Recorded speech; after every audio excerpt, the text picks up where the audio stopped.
এই তো বেবি, আমি আসছি তো।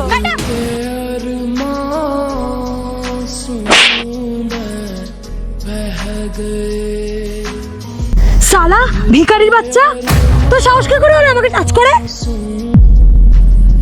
ম্যাডাম, আমার কথাটা তো একবার শুনুন।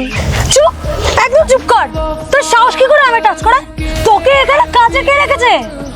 তুই জানিস না বড় লোকেদের সাথে কিরকম ভাবে কথা বলতে হয়? তোদের মতো লোকেদের আমাদের সামনে দাঁড়ানোর যোগ্যতা নেই, আর তুই আমাকে ছুঁচ্ছিস, আমাকে টাচ করছিস। ম্যাডাম, আমি ভালো মতনই জানি আমার অবস্থাটা কি, কিন্তু আমার কথাটা তো একবার শুনুন। আমি আপনাকে কিছু বলতে চাই। আসলে আমি আপনার জীবন বাঁচাচ্ছিলাম। আচ্ছা, জীবন বাঁচাচ্ছিলিস? তুই কিভাবে আমার জীবন বাঁচাচ্ছিলিস? এখানে কি কোথাও গুলি চলছে? এখানে কি কোথাও যুদ্ধ লেগেছে? তাহলে দাঁড়া, এই সোসাইটির মালিককে আমি এক্ষুনি ফোন করে বলবো যেন তুই আর তোর পরিবার কাউকে যেন এখানে কাজ না দেয়। তখন বুঝবি। আমি এক্ষুনি ফোন করছি। 1 মিনিট। কাউকে ফোন করার আগে একবার জেনে তো নিন কি হয়েছে কি হয়নি।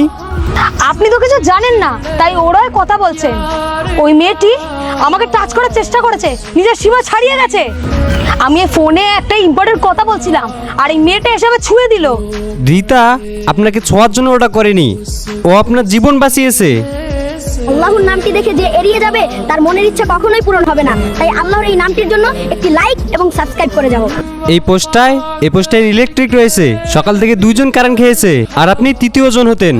ও যদি ঠেলা না মারতো না, আপনি এখানে কারেন্ট খেয়ে হসপিটালে গিয়ে ভর্তি হতেন। ও আপনার জীবন বাঁচিয়েছে, বুঝেছেন? মানে সত্যি এই খুঁটিটায় কারেন্ট ছিল? হাত দিয়ে দেখুন, ও আপনার প্রাণ বাঁচিয়েছে। আর আপনি কি করলেন? ওর চর মারলেন। আপনার যদি এইটুকু নর্যাবত থাকে না, ক্ষমা চান ওর কাছে, তাড়াতাড়ি ক্ষমা চান। দেখো বোন, এটা সত্যি একটা ভুল বোঝাবুঝি ছিল। আমি সত্যি বুঝতে পারিনি তুমি আমার জীবন বাঁচাচ্ছিলে। আমি তোমাকে অনেক উল্টোপাল্টা কথা বলেছি, অনেক আজে বাজে কথা বলেছি, এবং কাজ থেকে বার করে দেওয়ার কথাও বলেছি। আমাকে ক্ষমা করে দাও বোন। ভুলে তো যাব ম্যাডাম, আপনাদের মতো বড় লোক এইসব কথা সহজেই ভুলে যায়। চড় মারলেন, আবার সরিও বললেন। আসলে আমরা তো মানুষ, আমাদেরও কষ্ট হয়।